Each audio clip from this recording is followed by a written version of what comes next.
Yo, guys, welcome to Beneath the Surface. I'm Danny Francois, and this space was born from silence, from the weight of things we carry but rarely say, from late night conversations with my siblings where truth poured out into fragments and healing begins not with answers, but with presence. This podcast is for anyone who has ever felt like they were drowning in the quiet, for those navigating mental health, identity, and the messy beauty of being human. It's for the ones who have been told to tough it out but not know the strength that sometimes looks like softness. And today, I'm not alone. Joining me is my best friend, my brother, Mr. Ravin. How's it going? Doing good, man. Thanks for having me on. I appreciate it. So, Ravin, for those who don't know you, I guess we want to just dive in a little bit and talk about our relationship, how we met, a little bit backstory about yourself, anything that you're willing to share to the audience out there listening, watching, what have you. So yeah, tell us a little bit about yourself. For sure. Hey, I'm Ravin, and I am one of Danny's close friends from college. We go a few years back. We met back there and had a lot of fun. We had an entire group of friends that we all hung out with, and it was a joy knowing someone like him because he is genuinely an awesome spirit. I know I'm introducing myself here, but I want to introduce who he is as a person because he is super freaking cool and absolutely love him. And but yeah, beyond that though, I also love doing a lot of different things myself. I like playing video games. I like to talk to other people about empowering themselves, becoming better, and overall just being a better human being in general. And of course, I'm on that same journey also. So that's my thing. That's what I like to do. And of course, I'll sprinkle in a few more things as we move on, but that's pretty much it for me. So, Danny, how about you? Is there anything else you want to mention? Well, no, I guess you hit the nail on the head. I mean, we're here to like come together as individuals to talk about the subjects that are really tough to talk about because I don't know about you, Raph, but for me, it's like finding a space where I could be vulnerable is definitely crucial because it's better than bottling it up, excuse me, guys, bottling it up, and it's it's easy to, I want to say, be vulnerable in an invulnerable place when you're not alone. And I really appreciate having you on and having our listeners listen and everybody just like pouring out like the feedback and the solid work that's like, oh yeah, this is a great podcast. You guys are doing great. Like you guys are being personable and you guys are being knowledgeable, but I'm letting you guys know right from the jump again, I'm not a therapist. I'm not licensed to diagnose you. I'm not here to critique you or to basically scold you. This is an open space where conversation needs to be had and conversation is raw, it's authentic, and it's refreshing. And yes, there are going to be topics where we talk about like the heavy stuff, like depression, addiction, suicide, all the mental health challenges that we go through, but also it's not to scare you, it's to bring awareness that you're not alone. And if you're able to, or if you want to share something that important with not only myself, but with the world, then that's huge. And you're taking the first step in kind of getting not better, but in a sense, having yourself be more open to sharing your story, and I think that's very important. So I guess let's just Absolutely. sorry, go ahead. No, I was just saying, absolutely, I definitely agree with that. And to your point about having a space for people to really be authentic and real and feel as if they're being heard and acknowledged, I think that's really important because in today's day and age, I feel a lot of people are a bit more isolated.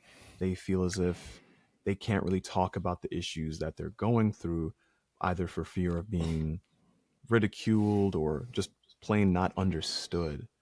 And I think having a podcast like this, Danny, is going to be really integral to, even from of course, it's going to start out small, but I feel like something like this is going to be really, really far reaching and good for people who are trying to find a place to feel accepted and also feel as if they are truly understood and can have conversations that are a little bit harder to deal with.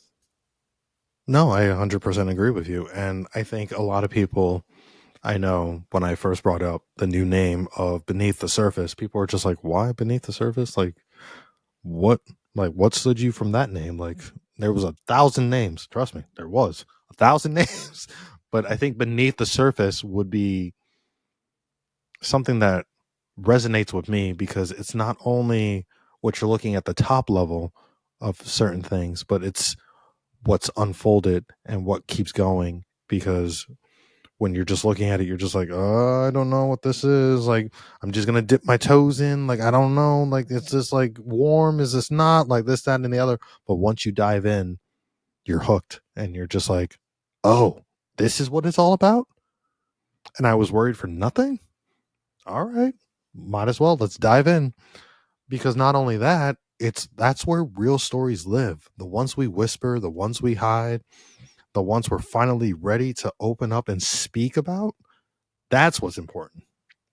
And that's what resonates me with this title of the podcast. And not only that, but like just the podcast itself. Absolutely. Yeah. And I think it's really important to go deeper than just the surface level topics, right? Anyone can talk about mental health and mental well-being and say, do more for your mental health, do this, do that, do the other. That's great, that's cool, might work for some people, and there's nothing necessarily wrong with that. What I think also works with it is being able to go deeper, find out sometimes the reasoning, let me not say reasoning, but the the initial seeds that grew into what you are currently dealing with, right? In other Hmm. words, the symptom, not the symptom, but the cause, right? And with something like going beneath the surface, I feel a lot of people are going to feel much better after dealing with the things that are pent up and, right there under the surface. Because honestly, a lot of people don't deal with those things, but when they do, it just makes you feel so much better. Definitely. Yeah. No, you hit the nail. Like I said, you keep hitting the nail on the head, my friend. Like you're just knocking them out. Like everything I'm thinking you're saying, I'm just like, all right, we're on the same wavelength. I see what you're saying. Yeah. I'm picking up what you're You're throwing getting down. those good alley oops, bro. So you setting Yep, them up. exactly. Exactly. And I think we need to talk about that mental health is not something to be played with. It's not something to joke around about. Like, yes, like this is a space where like you could be yourself, you could goof around, but like when it comes to subjects that matter, I know that I want to give you guys, whoever's listening, who's ever watching, I want to give you guys my real 100% authentic, unapologetic self because you guys deserve that. And I think this space will show you that it's much more, like Ravin said, it's much more than the surface level. And I think it's very important to talk about the things that matter because we'll explore anxiety, depression, addiction, healing, the power of being present, life stigmas, and how life stigmas have changed over the course of years and how people have experienced those life stigma changing aspects. But we'll also dive into like certain cultural truths, especially with like family dynamics and the way that like certain mental health related issues, what was it like growing up with those issues and how our families kind of like played an integral role in that. But then we'll get creative because like everybody knows like if you guys have tattoos speak louder than words, right? Anime and gaming speak as an emotional language, but storytelling, as survival, that's something that basically beats everything else out of the park. But it just depends on what you're willing to do or willing to or how you're willing to portray these messages, these episodes going forward. Yeah, So, absolutely. And you know what? Something in regards to storytelling, right? You mentioned that just now. I think yeah. that's really, really important because once we're able to tell a story about what we've gone through, right? It's going to be Mhm. something that in some ways and in some places people will resonate with it because if you can be more authentic and open about what you've gone through, you'll for sure find someone who's gone through something at least fairly similar, if not incredibly, close to being the same. And within that, people can find camaraderie and an ability to like I said before, resonate and maybe be able to learn a bit more about a particular thing they're going through and maybe find some ways of helping their own situation. So, and that's really, really powerful sort of thing. And when you do that kind of thing, it really helps to build more of a community so that people feel like, okay, again, I'm seen, I'm heard, I'm being acknowledged, and overall, you don't feel isolated anymore. And of course, when Right. you have people to talk to, people to resonate with, that's how you can truly start healing. Because it's one thing to do it on your own. That's not to say it's not possible, but it's not for everybody, right? There is no one Mhm. size fits all. Some people can heal on their own, but I'm gonna hazard to bet that most people are gonna need some other folks in their lives, whether it be just someone to listen to what they're going through, or someone to give them some valid advice that works for them. That's how they're gonna truly be able to start healing. No, 100%, because it's like you can listen to famous rappers or singers talk, like sing about it. You could watch on TV like certain artists, certain actors, actresses, whoever, right? Like basically portray the characters. But it's another thing to meet and to know someone that actually has gone through something similar. It's like, hey, I grew up with this person. I know I know him from way back when, from back in the schoolyard, like, and he's talking about this, and I didn't know any of this that was going on. This is like life changing. This is my aha moment. Like, if he could talk about it, I certainly probably could build up the courage to talk about it as well. For sure. Yeah, because I feel a lot of people feel much more empowered by seeing other people go through something that maybe they felt is, they can't do it. It's going to be the worst thing in the world if they try it. They might fail, blah, blah, blah, this, that, and the other. And look, I totally get that. We all have those feelings where we're in our heads, we're overthinking the situation, and we feel like only the worst case scenario is going to happen if we try and be more authentic or really embody what it is that we're feeling, as in, letting other people in and letting them know what we're going through. But once you see a case of someone else doing it and they're actually turning out just fine after doing so, it empowers people. It makes them feel like, hey, I can do this too. Definitely, because it's that shared connection. It's that Yeah. similar wavelength that, if you will, that you're on the same. You guys are not on the same path, but you guys are right next to each other, trying to figure out, hey, maybe if we go through this together, it'll be less, I guess, pressure. Less pressure will be built up from other people, because people always worry, like, what are they going to say? What are they going to think? Am I doing this right? Am I doing this wrong? Like, what's going, like, so many questions, and so many late night conversations that you have with yourself where you should be sleeping, but your mind's going at like 50 places at once. It's absurd. Yeah, it's not fun. Definitely not fun. Especially like battling it by yourself, because it's just like, because like I know there was times in my life growing up where like I was always trying to, a little backstory, I was always trying to please other people, and Mhm. at the end of the day it wouldn't get me anywhere, because certain people that I would please, it would just like, haha, quick laugh, haha, let's go. And then I would be like, and I would sit here and I would be like, I don't know whether or not this is okay, and I don't know if this is the right course of action, but I still did it because I wanted to be with the popular kids. I wanted to be noticed, I wanted to be heard, I wanted to be seen. And it's Yeah. like, no matter how hard I tried, the backlash always was more favorable for myself than the favorable, because it's like I tried so much things, so many things to try to please them. And at the end of my high school career, or at my high school journey, rather, it's like those same people that I would try to please,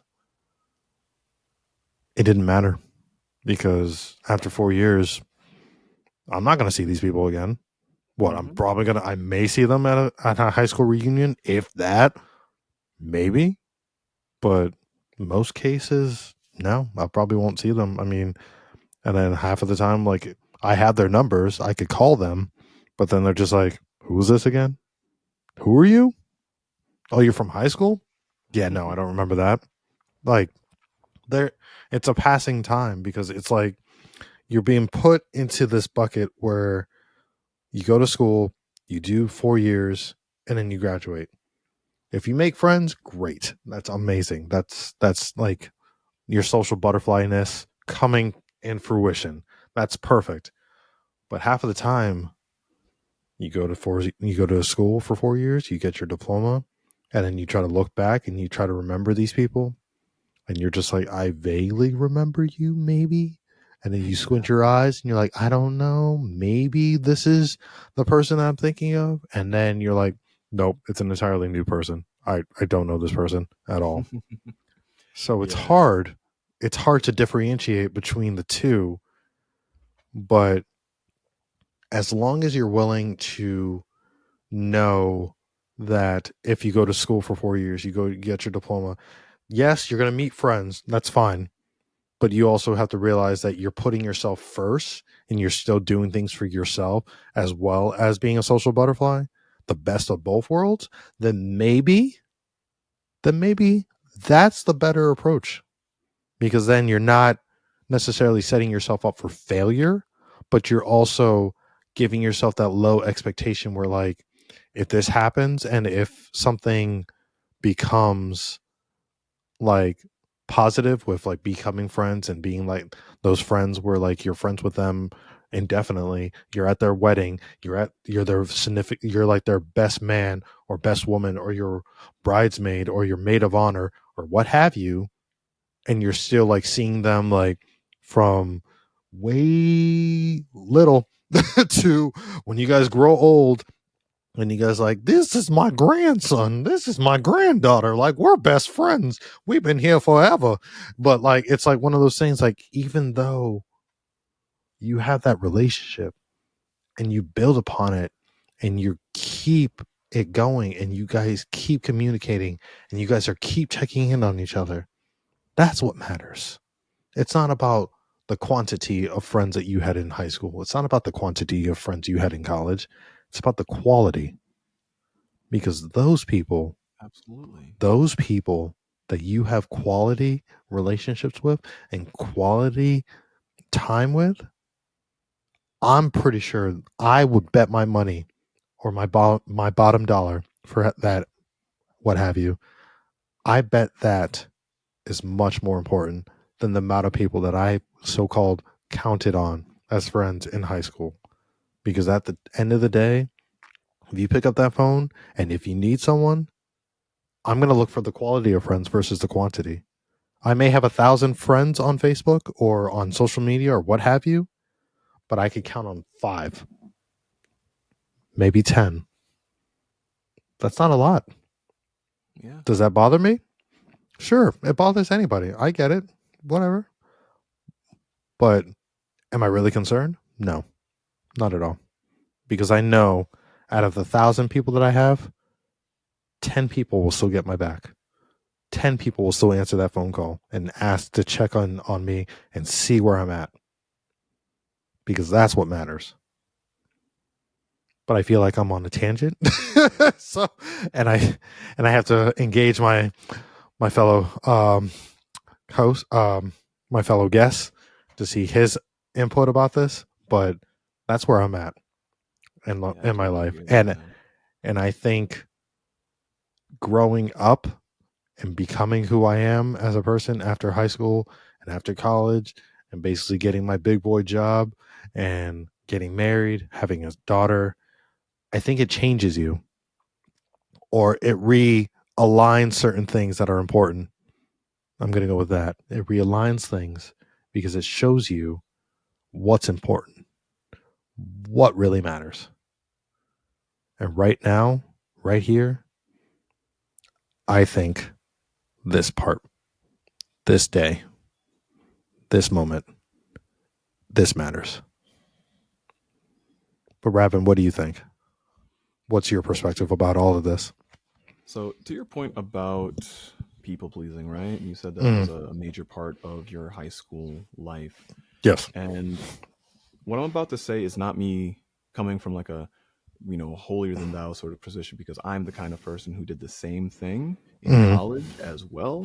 So I know the repercussions of people pleasing and thinking you have to be everyone's friend, right? Like you said, yep. it's more so about quality than it is quantity.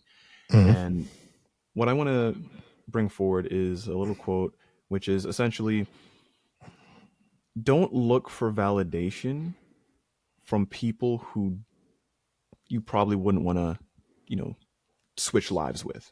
mm, And that's not to say think of yourself as better than someone else. Please do not do that. Please don't do that. That is bad to do. It's not going to help you.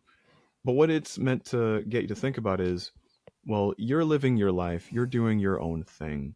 And there's a good chance the people that you're trying to please, you don't want to be like them, so you shouldn't be looking for validation from someone like that, right? Because I know in the back of some of our minds, when we were doing the people pleasing, for anyone who's listening, you've probably had this moment, and it's, oh yeah, I'm trying to get their validation, but I don't really like them that much.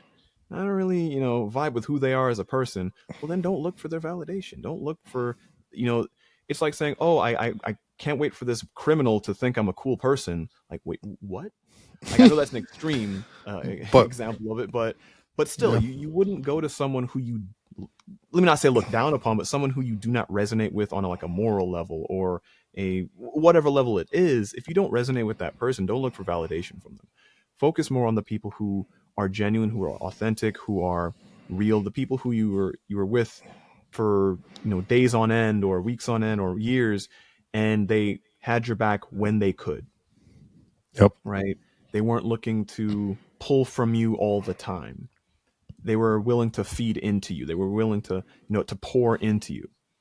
So those are the types of people you should really be looking for validation from, if you're going to look for validation at all.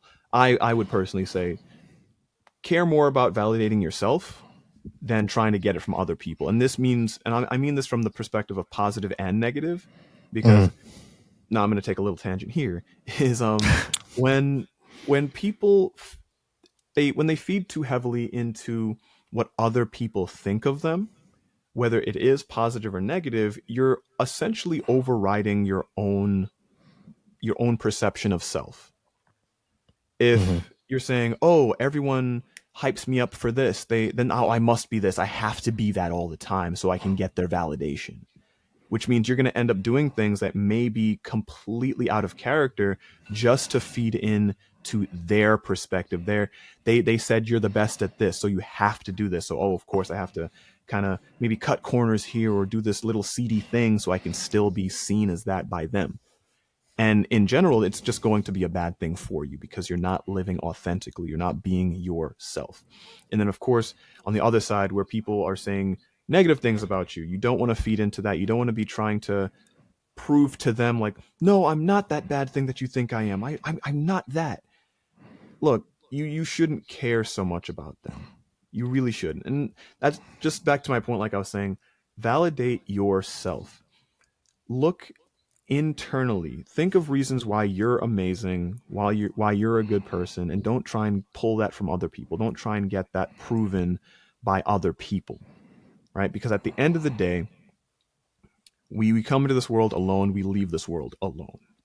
So if you do not vibe with yourself through this journey called life, if you cannot resonate with yourself and be okay with validating yourself, life will be hard, unnecessarily so. So validate yourself. That's the most important thing. So that's my little point on, people pleasing and doing your best not to do that. And that's still something I have to tell myself Right. day in and day out, because I have my issues every now and then where I'm like, oh man, I wish so and so thought I was cool, or I wish so and so, thought highly of me or didn't think less of me, whatever it is, right? That comes to Mhm. mind.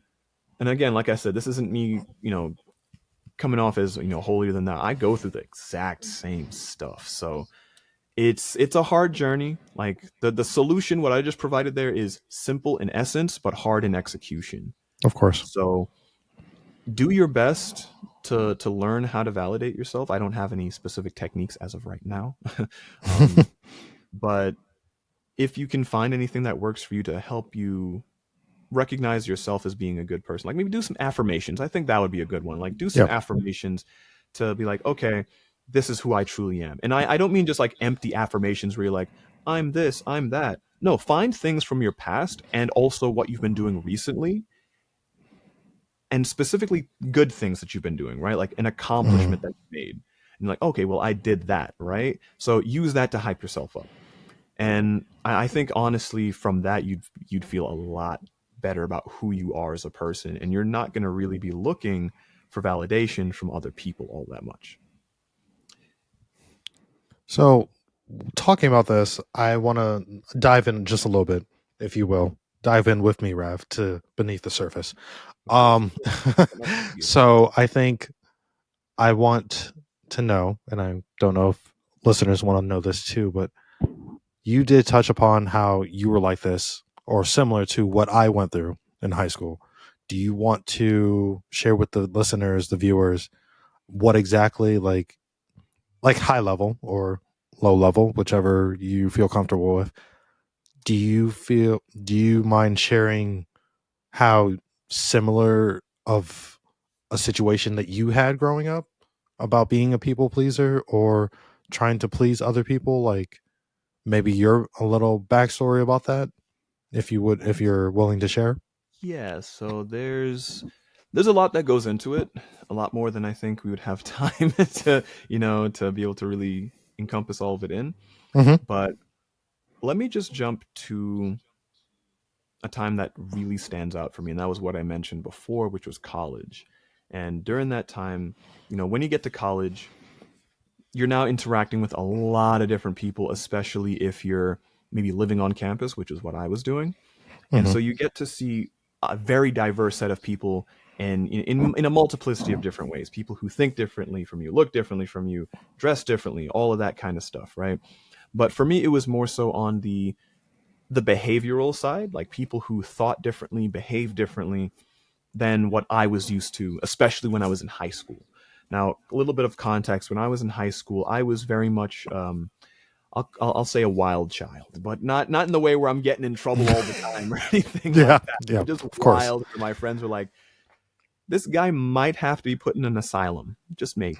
I'm not sure, but no, we would just be doing like super crazy things and just having a lot of fun. We were very much Mhm. in your face kind of people, and that was me. Like I was very like upfront about things and like super blunt. Like, oh, I don't like this. I like that. I want to do this. I want to do that. I think this would be fun. That's the kind of person I was in high school, and my friends can absolutely attest to that.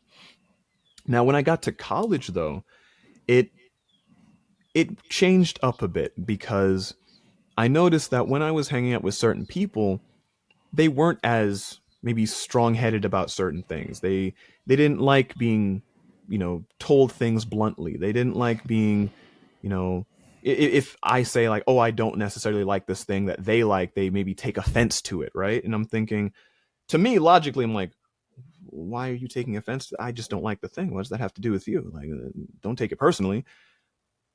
But the thing was, like, of course, everyone has their perspective on things, and they're fully welcome to have them. They don't need my permission to have their own perspective, right?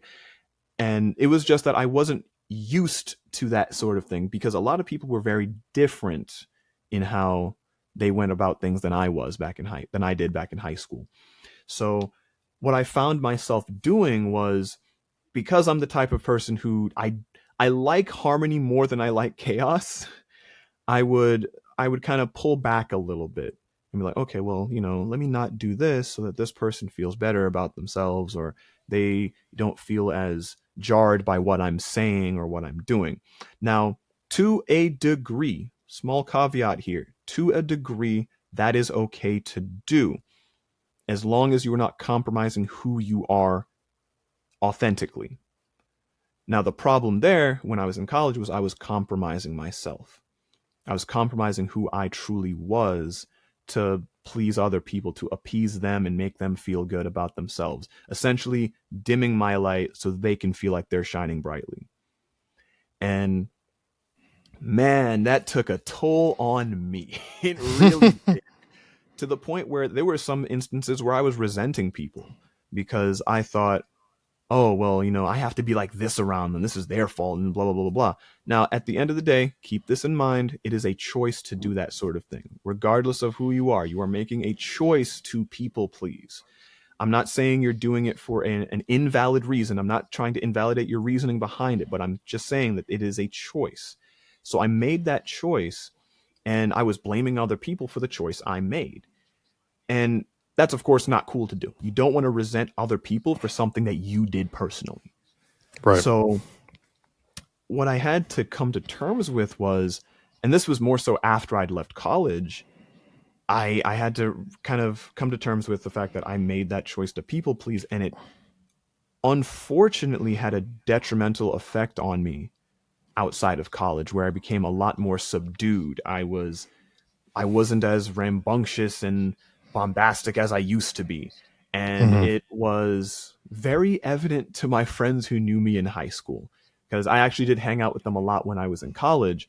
And one of the things, actually, just kind of going back to the college environment, when I was hanging out with them, like when they would come to visit the college, my friends would say, "Whoa, Ravin, you have changed. Like you're completely different from who you are usually."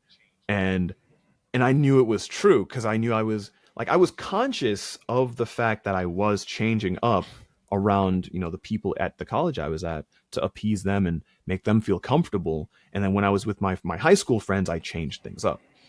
And going back to after college, right? My Hmm. friends who were from high school, they would see me and be like, "Rav, you're not yourself. Like what's going on? This isn't the Ravin that I know." And it kind of hurt to hear that, because those years of just continuously people pleasing and trying to get validation and dimming my light so other people feel good about themselves, it hurt me so much that it became my norm. It became who I was as a person after college. Hmm. And it took years to overcome it. And granted, I am still overcoming it at this moment. Like I am still dealing with it. I am not fully out of the park with that one. Hmm. So I'm still working on it. But I definitely have gotten better. And I am Okay. really, really happy about that. But just back to the point I was saying before, don't dim your light. Don't do that to appease other people. It's really going to have a negative effect on you moving forward, and a negative effect on what you can do or what you think you're capable of in the future. It's just not healthy. So again, people pleasing was the root cause of it, and you got to make Hmm. sure that you're not doing that. Be yourself. Be polarizing. It's okay to not be liked by certain people. Back to Danny's point about quality of friends rather than quantity of friends, right? You don't need to be everybody's friend. And here's the thing, you cannot be everybody's friend. There will No, be you people can't. who do not like you because of who you are. That's just how it goes. It's That's life. There are going to be people who just don't like you because you do this, you do that, you dress like this, you look like that, whatever it is. So forget about them. They're not your tribe. Don't try and please them. Go for the people who actually resonate with who you are as a person. And I'm talking about the people who like you for your authentic self, not liking you for the fake self that you present, right? Not the mask that you put on. So it's better to be hated for being yourself than it is for being fake. That is I love that. absolute That's truth. that's like I said. That's French chef kiss right there. That's a Beautiful quote. I love that. Thank you, Ravin. Of I course. And appreciate it. that's not my quote, by the way. I No, I I didn't know. use I that. know it's not your quote, but I'm just saying like that was beautifully said at the perfect time. Like no, it just hit me harder than it needed to be. But but it was good. It was really good. But yeah, man, that's what I was dealing with and still am dealing with to a degree. And yeah, I just really wanted to put that out there so that for anyone who's listening right now, if you are dealing with feeling like you're not authentic and not being yourself, Mhm. I'm not going to just say flip the switch, go from 0 to 100 and just be yourself and do everything. Like no, like it's going to Yeah, take time. You're going to have to pace yourself of and course. kind of wean yourself back onto being who you truly are. And to something I'd mentioned earlier, where I was talking about finding ways to validate yourself, go Mhm. back and look at some things that you've done that you know you really resonated with, things that you loved to do when you were a kid or when you were younger or maybe a few months ago, whatever it is, right? Mhm. Find those things that you love to do and lean into those things a bit more. Not just because it's stuff that you like to do, but because it's going to help you reawaken a part of your brain that knows who you are fundamentally. So once you're able to do that, it's going to help you in immeasurable ways to become more authentic and more of yourself.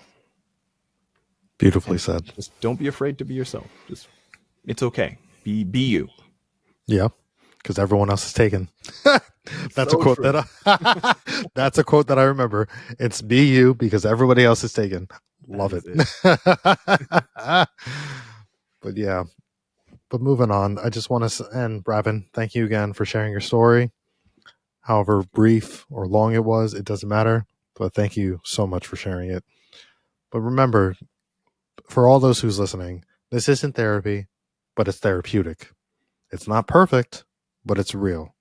Some episodes will just be me and you just talking, me and Ravin just talking about just reliving some moments in high school, college, our life experiences, and just reflecting and just doing and just analyzing and thinking of how we can be better from that point on. Like if they were positive or negative, just depends on the perspective.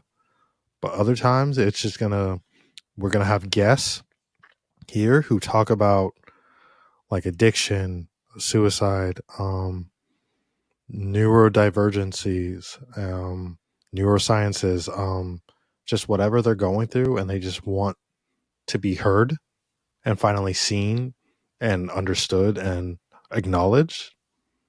But there's, it just depends, right? So it's not going to be, this is not going to be a cookie cutter, in a sense, a cookie cutter podcast where I'm going to do everything by the book or everything tailored to a specific podcast that I listen to or I watch or what have you. This is going to be its own thing. And if you guys are truly want to dive in and be with us along the ride, come on. We have plenty of room back here. So We you got guys are more, cookies too. exactly. We got cookies too. You guys are you guys are more than welcome to join us. But if you are ready to go beneath the surface with us, subscribe, share, and pull up for the next episode. We're starting with a conversation about presence, what it means for the show to be a thing, and what it means to show up for yourself when everything feels heavy. Yeah, that should be a really good topic there because again, we come in alone, we leave alone, and Yep, you've got to be there for yourself, even through through thick and thin. definitely. We're going to go deep, but if you guys are willing to come along with us for the journey, the reward is going to be so great. So great. So until then, breathe deep and you're not alone. I'm Danny. And I'm Ravin. So let's begin with Beneath the Surface. Thank you. All right, take care, everyone.